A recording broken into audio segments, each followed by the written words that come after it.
Hello everyone, I'm Nitahone, and I'm in the middle of my Guilds of Ravnica full set limited review here on my channel. The last 2 days I looked at all the white cards and blue cards in Guilds of Ravnica and discussed how good I think they will be in this new format, and today we're looking at black. And there's lots more to come. If you're new to my set reviews and don't know what my grading system means, you can find a link in the description below that takes you to a video where I explain all of that. Now let's look at our first black card. First, we have Barrier of Bones, which for 1 black mana is a 0/3 skeleton wall at common. It has Defender, and when it enters the battlefield, you surveil 1. This is the first time we're encountering surveil in this video, so I'll tell you what that mechanic does this time. And it says you look at the top card of your library, you may put that card into your graveyard. If you watched the blue video from yesterday, you know I'm pretty high on surveil, and adding surveil 1 to something that is already kind of okay is a good way to improve it. Barrier of Bones fits that. It would probably be a D- without surveil 1. It is a mediocre defensive creature that can help you draw the game out in your control decks. Adding the ability to improve your draws and or stock your graveyard does make it better. It still isn't good, mind you, but it'll at least do something in the late game. But you'll play it more than you would have if it didn't have surveil, though I still think you hope you don't end up playing it in most cases, and that means it's probably something like a D+. If your deck has like a ton of surveil payoffs, it goes up a little bit, maybe to a C-, but it's obviously not the ideal card with surveil you want in your deck. Next we have Bartizan Bats, which for 3 generic and a black is a 3/1 bat at common with flying. This stat line is always pretty okay. It dies to basically everything in combat and from spells, but it hits hard for an evasive creature that only costs 4. Mind you, I'm not saying this is a good card, just more playable than I think most people will think. I think it's a C-. You'll play it, it doesn't quite fall into the D range where you feel bad about having it in your deck, but it gets pretty close. Next we have Blood Operative, which for 1 generic and 2 black is a rare vampire assassin. It's a 3/1. It has lifelink. When it enters the battlefield, you may exile target card from a graveyard, and whenever you surveil, if Blood Operative is in your graveyard, you may pay 3 life. If you do, return Blood Operative to your hand. A 3 mana 3/1 with lifelink isn't terrible. It's not good either. On its own, that probably makes this like a D+ or a C-. It has the ability to trade with X3s and gain you life in the process, and that's alright. Same time, it can be blocked by anything and die. Luckily, the operative gets around its fragility by being a surveil build-around who refuses to stay in the graveyard and can keep coming back and doing his thing. Usually the life he gains you will pay for him to come back too, and that's a nice little bit of synergy.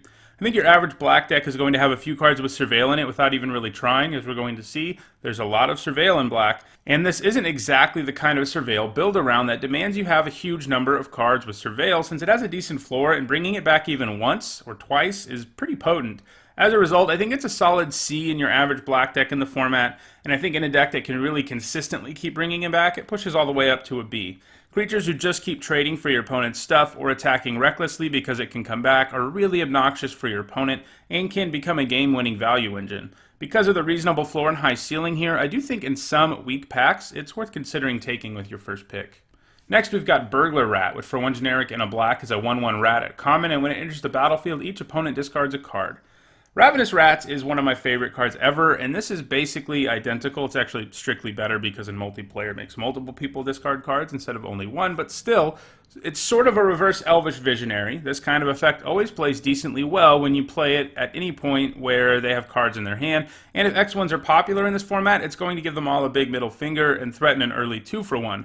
Obviously, the small body and the discard effect can end up being irrelevant in the late game as well. In the late game, your opponent frequently is just clutching a land to bluff, and a 1/1 is nothing more than a speed bump for their creatures. Additionally, there are a plethora of cards around that actually want to be in the graveyard anyway, and that also weakens it, unfortunately. Overall, I think it's an okay filler card, but you should probably cut it a decent percentage of the time. I'm giving it a C-.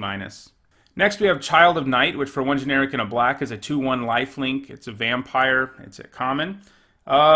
We just had this card, and a 2 mana 2/1 with lifelink is nothing special, especially because this format doesn't have the life gain payoffs outside of a single rare to make running this better like we had in the format we were just in. I think you play it more than you cut it, but not by a lot. I think it's another C-. The start of black has not been impressive, but it will improve, I promise.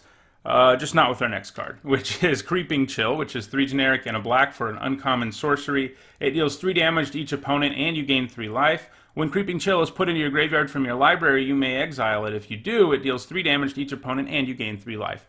I'm not a fan of this card. I think the design is really cool. Obviously, actually casting this card is awful. 4 for that effect is abysmal. Sure, it makes the difference in life totals between you and your opponent's 6. I get it. Draining life is strong. Sometimes it can win you a race. But it is an abysmal card if you're behind and only a little better at parity. It's really only going to be worth it if you're ahead. Where it gets a little more interesting is if you mill into your graveyard with Surveil, in which case you get to play it for free, and 0 mana for this effect is a good deal.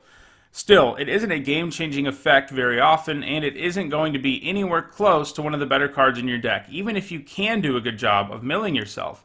It does get a little more interesting in multiples, since you can start milling yourself out and can count on 6 to 9 damage coming out of your deck at some point, but I still don't love it. If your deck has to rely on casting this more often than not, steer clear of it. It's unplayable. It would get an F in a deck like that. In a deck that can mill itself effectively, I think it does move all the way up to a C, though. Next, we have Dead Weight, which is 1 black mana for an enchantment aura. At common, it has enchant creature, and enchanted creature gets -2/-2. We've seen this a lot, and it's always been good and limited. Other times we've seen it, it's been one of the better removal spells in the format for killing small things anyway. It's basically a black shock, and yeah, I'm exaggerating a little there, but it kills X2s immediately, and you will almost always be trading up when you use it because it only costs 1 mana. Even in scenarios where it can't kill a creature, it can be used to weaken a creature so that it is no longer effective in combat. I think in a weak pack, this is first pickable because it's just so efficient. It barely squeaks into the B range with basically the lowest B- there is, and that's what it's getting. Next, we have Deadly Visit, which for 3 generic and 2 black is a common sorcery. It says, destroy target creature, Surveil 2. Feels like black has been getting a lot of 5 mana sorcery speed kill spells lately, and they've all been pretty good, and I think this continues that trend. Killing anything for 5 mana at sorcery speed can be a little clunky at times, especially against an opponent playing a go-wide deck or who has a really low curve, but most of the time it's going to be worth it, especially with Surveil tacked onto it. I think you first pick this pretty happily. I'm giving it a B. Next, we have Doom Whisperer, which for 3 generic and 2 black is a 6/6 Nightmare Demon at Mythic Rare. It has Flying, it has Trample, you can pay 2 life to Surveil 2. Obviously, this is insane. It destroys the vanilla test as a 6/6 Flying Trampler for 5, and that alone would probably put this at a B+, maybe even A-. On top of that, it lets you Surveil for life, not mana. This can be especially potent with when you Surveil triggers, although some of them specifically say the first time you Surveil each turn. Anyway, this is a consistent way to trigger various cards like that. So basically, it's a huge creature that has to be killed because of its stats, and it smooths out your draws and stocks your graveyard, in addition to the fact that it is smashing your opponent in the face for 6 a turn. I'm on board with this. I think it's one of the best cards in the set. Certainly one of the best mono-colored cards in the set, and I think it's a solid A. See, I told you it would get better. We just went B-, B-A in black, you know? On to the next card. Next we have Dowser of Light, which for 4 generic and a black is a 4/5 horror at common, and that is it. This is a vanilla creature, but it's a decent stat line. We've seen 5 mana 4/5s be playable in a lot of formats lately, and it's probably the case here. Though in ideal world you have something better in your 5-drop slot, this does an okay job, and I'm giving it a C-. Next we have Gruesome Menagerie, which for 3 generic and 2 black is a rare sorcery, and it says choose a creature card with converted mana cost 1 in your graveyard. Then do the same for creature cards with converted mana costs 2 and 3. Return those cards to the battlefield. This card seems like a lot of fun, but obviously your deck needs to have a few things going on to take full advantage. Ideally, you need to have a mix of 1 to 3 drops, and second, you need to be able to load your graveyard. Sometimes it will be easy. Just trade your early creatures for their early creatures, and on turn 5 get them back. That's a powerful sequence. Most of the time, though, lining them up like that won't just happen for you. Ideally, you have a deck that can load up the graveyard, and I don't think black decks are going to struggle with that a ton. Also worth noting that while getting the 1-drop back is good too, 5 mana to get a 2 and 3-drop back from your graveyard is pretty nice too. I think the 1-drop slot will be the hardest to fill, but I think that's okay. The card also gets better the more creatures enter the battlefield or death triggers you have, as you get to have them all over again. So while you have to jump through some hoops to make this work, I don't think it's insane to imagine scenarios where you have a 2 and 3-drop in your graveyard on turn 5, and they're just creatures you traded. In the late game, this gets better and better. That said, you have to temper all of that awesome potential by saying sometimes it's just going to be useless. And it will be, especially if you aren't doing a good job of milling yourself. Overall, though, I like this card and think basically any black deck can make use of it, but I don't quite think it's a first pickable card. I'm giving it a C+. Next, we have Hired Poisoner, which for 1 black is a 1/1 human assassin at common and has Death Touch. I'm always a pretty big fan of 1/1s with Death Touch. They are good at all stages of the game since they have the ability to trade with anything, and since they are 1 mana, they are always going to trade up when you're killing a more expensive creature. This is the kind of frustrating 1 mana creature that you have to burn a removal spell on so that you can get an effective attack in. I feel like most black decks will play multiples of these and pretty happy, and I'm giving it a C+. Next we have Crawl Swarm, which for 4 generic and a black is a 4/1 insect warrior at uncommon. It has flying, and for 2 generic and a black you can discard a creature card and you can return Crawl Swarm from your graveyard to your hand. So a 5 mana 4/1 flyer is actually pretty solid stats. It's kind of like the bat we saw earlier. It dies to everything, but it hits hard for its cost. Unlike our bat friends earlier, this swarm can come back from the graveyard too, and an evasive threat that is hard to block without trading with because of its high power and that keeps coming back and attacking you is a pretty good deal. You can also make the discard to your advantage if you're discarding something that makes a future undergrowth card better or something that can come back from the graveyard. I think this is strong enough to serve as a legit inevitable win condition for black decks, and I think that means you can first pick it and feel fine about it. I'm giving it a B-. Next we have Lotleth Giant, which for 6 generic and a black is a 6/5 zombie giant at uncommon. It has Undergrowth, which is the Golgari mechanic, and all it cares about is how many creatures you have in your graveyard. In this case it says, when Lotleth Giant enters the battlefield, it deals 1 damage to target opponent for each creature card in your graveyard. This does not do well on the vanilla test. As a 7 mana 6/5, it's just not really getting there. It does come with an ability that I think is going to end up ending games in this format sometimes, and so the stats get to be a little more bearable. By the time you get to the mana to cast this, I think it's pretty reasonable to expect him to do 3 or 4 damage without really trying, and I think in a deck that can really mill itself, I don't think 5 to 7 is unreasonable to expect.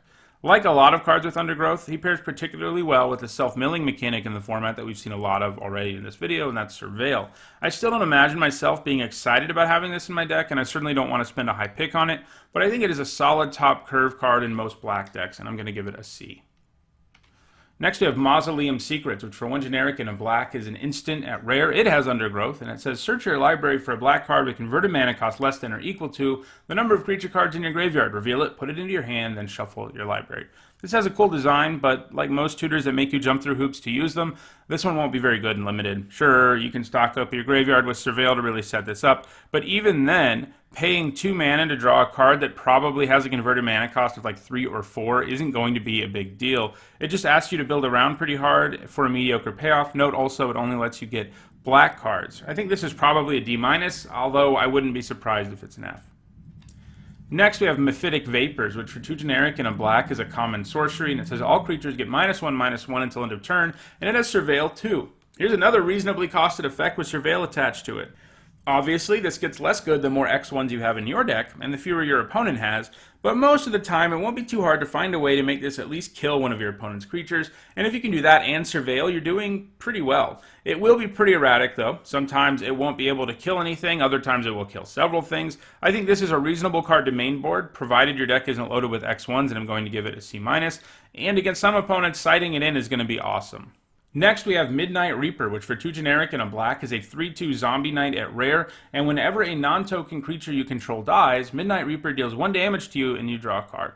We've seen a very similar version of this card before in Grim Harrowspecs a few sets back. That card was good, making it so that any of your trades resulted in you getting a 2-for-1, and that's pretty strong. This is actually slightly better than the Harrowspecs, I think, because even when it dies you get to draw a card and pay a life. The Harrowspecs didn't count itself, I don't think.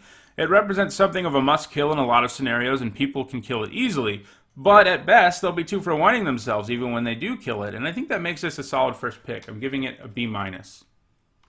Next we have Moodmark Painter, which for 2 generic and 2 black is a 2/3 human shaman at uncommon. It has Undergrowth, and when it enters the battlefield, target creature gains menace and gets +X/+0 until end of the turn, where X is the number of creature cards in your graveyard. A 4 mana 2/3 isn't good on the vanilla test, but giving something menace when it enters the battlefield is nice, and I think in most scenarios you can count on a power boost of 1 or 2 with it, especially in decks that can set this up nicely. Sometimes it will give a way bigger boost. Basically, this will put your opponent in a situation where they choose between taking a big hit or getting 2-for-1, and anytime I'm making my opponent make that decision, I feel pretty good about it. That said, I think it does require you to be doing a good job of setting up your graveyard for it. If your deck is good at milling itself, it's going to be pretty good. If it's not, I think it's like a D+, and I think it's a solid C. a nice playable for your graveyard heavy deck in most cases. Next we have Necrotic Wound, which for 1 black mana is an uncommon instant. It has Undergrowth, and it gives target creature -X/-X, where X is the number of creature cards in your graveyard. If that creature would die this turn, exile it instead. Another build around for decks that can load the graveyard, and the payoff here is pretty stellar. Even if you're only giving something -2/-2 with this, you're going to feel pretty good about that for 1 mana. Anything beyond that, and it starts getting incredibly efficient. The nice thing about -X/-X effects, too, is that sometimes you can take a creature down without outright killing it if you weaken it and then block it. The fact it exiles the creature is pretty relevant, too, in a set filled with cards that interact with the graveyard. Still, there will be some very frustrating times where this is in your hand and does stone nothing, but I think by turn 4 or so, it will probably be online and get progressively stronger as the game goes on. Still, probably something of a build around, like a solid C in your average limited deck and a B in a deck that is good at loading up the graveyard. Because of that high ceiling and reasonable floor, I can definitely see myself first picking this in some weaker packs. Next, we have Never Happened, which for 2 generic and a black is a common sorcery. Target opponent reveals their hand. You choose a non-land card from that player's graveyard or hand and exile it. This is pretty bad. Coercion is basically never good in limited. Paying 3 mana for an effect that doesn't affect the board at all hurts. And yeah, sure, you get to take almost any card out of their hand, and in this case can even exile something from their graveyard, which is kind of a cool thing to add to a kind of boring card. But still, this isn't impactful enough to be worth casting 99% of the time. Games also reach a certain point where this just becomes useless when all your opponent is doing is holding on to a land or two to bluff. I think there will be some instances where it is nice out of the sideboard against an opponent who holds on to a lot of cards even in the late game, for example. Even then, though, it's like a F main board and like a D sideboard card, which is not really what you're looking for. Next, we have Pilfering Imp, which for 1 black mana is a 1/1 with flying. It's an imp, common. And for 1 generic and a black, you can tap it and sacrifice it, and target opponent reveals their hand. You choose a non-land card from it. That player discards that card. Activate this ability only anytime you can cast a sorcery. I am not interested in playing most 1-mana 1/1 flyers. They are too small to represent any real sort of threat, and as soon as literally any other flyer or reach creature comes down, they become irrelevant. This imp helps mitigate against that second part, since it can sacrifice itself to let you make your opponent discard a card, and you get to see their hand and choose. That takes this from being horrible to being alright. I don't hate the idea of playing it, at least, and I think that makes it a C. Next, we have Plague Crafter, which for 2 generic and a black is a 3/2 human shaman at uncommon, and when it enters the battlefield, each player sacrifices a creature or planeswalker. Each player who can't discards a card. This is a decent card. It is basically a better fleshbag marauder. It does fine on the vanilla test, and its enter the battlefield ability, while technically symmetrical, can be taken advantage of. You know when it is going to be played, so you can plan ahead. You can do some attacks that make sure a few of your opponent's creatures die, and then that you can take out maybe the best one that just attacked you. Obviously, if you play him on an empty board, he has to sacrifice himself, but if he kills the opponent's creature too, that's an okay deal.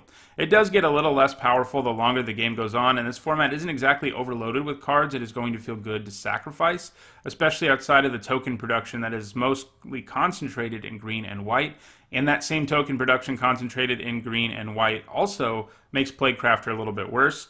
I don't think this is like a super exciting card, but I think you play it in all your black decks. I'm giving it a solid C. Next, we have Price of Fame, which for 3 generic and a black is a common instant. Costs 2 less to cast it if it targets a legendary creature. It says destroy target creature, and why not? It also says surveil too.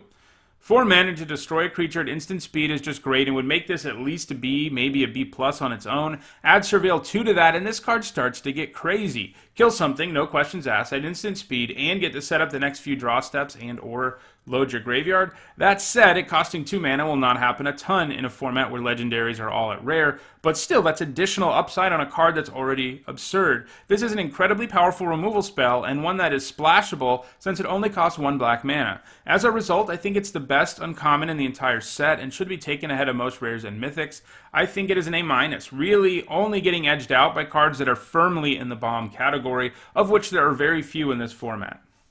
Next, we have Ritual of Soot, which for 2 generic and 2 black is a rare sorcery, and it says, destroy all creatures with converted mana cost 3 or less. So, this is a narrow board sweeper, but it will kill a decent percentage of creatures in this format. It will be especially potent against both Selesnya and Boros decks. It won't be as good against mid-range and control decks in this format, though, and it looks to me like Deemer, Izzet, and Golgari are going to be somewhere on that end of the spectrum, so I think how well this card performs is sort of dependent on your opponent. It also gets worse if you have a lot of creatures who can be killed by it. But if you're in black, chances are you're not going to have a lot of those. All of this means that Ritual of Soot is pretty good, but because it is so narrow, I don't think I want to first pick it, especially because there will be certain matchups where you just have to side it out. I think it's a C+. Next up, we have Severed Strands, which for 1 generic and a black is a common sorcery. As an additional cost to cast it, you sack a creature, and you gain life equal to the sacrificed creature's toughness. You also get to destroy a target creature an opponent controls. So this is Bone Splinters for 100% more mana, but it also gains you life. That seems okay. Giving up your worst creature for their best creature is sometimes the right thing to do, though keep in mind you 2-for-1 yourself every time you use this, unless you happen to sacrifice a creature token to it or something, which is probably the most likely in Golgari. I think this is a reasonable removal spell for black decks, but that you probably only play it when you don't get the plethora of better removal spells in the format, and I think that makes it a D+. Next, we have Spinal Centipede, which for 2 generic and a black is a 3/2 insect at common. When it dies, you put a +1/+1 counter on target creature you control. This is a nice little common, solid on the vanilla test, and he makes one of your other dudes bigger when he dies. Anytime you can trade with a creature who leaves a +1/+1 counter behind, it feels pretty good. This is probably one of black's best commons that isn't a removal spell, but you don't want to be first picking it, I don't think. It's a C+. Next, we have Undercity Necro Liske, which for 3 generic and a black is a 3/3 zombie lizard at uncommon. You can pay 1 to sack another creature and put a +1/+1 counter on Undercity Necro Liske. It gains menace until end of turn. Activate this ability only anytime you could cast a sorcery. Obviously, 4 mana for a 3/3 isn't really where you want to start, but this can get much larger. The thing that really sells me on this being a nice playable, though, is the fact that it also gains menace every time it eats something. This creature has the potential to get continually larger and be an evasive attacker. It also has the potential to really blow up in your face if you put all your eggs in one basket and it eats a removal spell, and as I've said several times, in general, sacrificing creatures in this format isn't going to be super awesome. It's actually kind of weird there's all these black cards with sacrifice stuff going on. I mean, I know it's something black always likes to do, but there just aren't good ways, like creatures you sack and leave a token behind. There's one of those in white. You have that guy we just looked at who puts a +1/+1 counter. But that's not worth it a lot of the time. Like, there's no really great sacrifice synergies. I think the idea is that you're sacrificing creature tokens with most of them, basically. And I think that's what you want to be doing with the Necro Liske. And as a result, the best place for it is probably Golgari decks, which can make those tokens. I think the upside here is enough for it to be a C+. Next, we have Veiled Shade, which for 2 generic and a black is a 2/2 shade at common. For 1 generic and a black, it has an activated ability where it can get +1/+1 until end of turn. I don't like this card very much. It has bad base stats, and pumping it is very expensive. Sure, in the late game, it can represent a pretty powerful threat, and it is a nice place to pump all of your mana. I don't think it's unplayable, but I do think you don't play it in an ideal scenario, which means I'm giving it a D+. Next, we have Vicious Rumors, which for 1 black is a common sorcery. It deals 1 damage to each opponent. Each opponent discards a card, then puts the top card of their library into their graveyard, and you gain 1 life. I'm going to pass on this. It basically does nothing. I mean, you could say, well, what do you expect for 1 mana, right? Well, that's kind of a good point, except I would rather just play something else that costs more than play this 1 mana card in my deck and put in something that doesn't do anything, which is basically what this does. Draining your opponent for 1, having them discard a card and mill the top card of their library just isn't enough. It's a lot of little, basically insignificant things. The discard part is the best part of the card, but that still isn't really enough in a format where people can choose to discard something with Jumpstart, or they can choose to discard something that can come back from their graveyard, or they can choose to discard something that fuels Undergrowth. You see what I'm saying? They should have added Surveil to it or something. Then it would probably move into a D. As is, I think it's just an F. Don't play it. And our last card is Whispering Snitch, which for 1 generic and a black is a 1/3 vampire rogue at uncommon. Whenever you Surveil for the first time each turn, it deals 1 damage to each opponent, and you gain 1 life. If we haven't already seen enough ways to make Surveil do some work, here's a card that is a straight-up build-around for decks with lots of Surveil in them. His base stats aren't horrendous, probably enough to keep him out of the F range on its own, albeit just barely, but this is definitely a build-around. I don't think you feel great about having this in your deck if you only have like 2 or 3 ways to Surveil, but you'll play it, and I think it's probably a D. Finding repeatable ways to Surveil, like the blue sprite that does it every time it attacks, will be particularly potent here. Still, while it's a cool build-around with some potential, draining the opponent 1 every time you Surveil isn't exactly game-breaking in most cases. I think if you get a deck with like 6 or more ways to Surveil, you probably feel fine about having it in your deck, and if you get more than that, it gets pretty good. I think it has a ceiling probably of around C+. Well, that does it for every single black card in Guilds of Ravnica. If you enjoyed this video, don't forget to like it and share it so others can enjoy it too. Let me know in the comments if you disagree with some of the things I said or some of the grades I gave. If you want to make sure you catch future content from me, including the full set limited review tomorrow, which will be over red, don't forget to subscribe. Thanks for watching.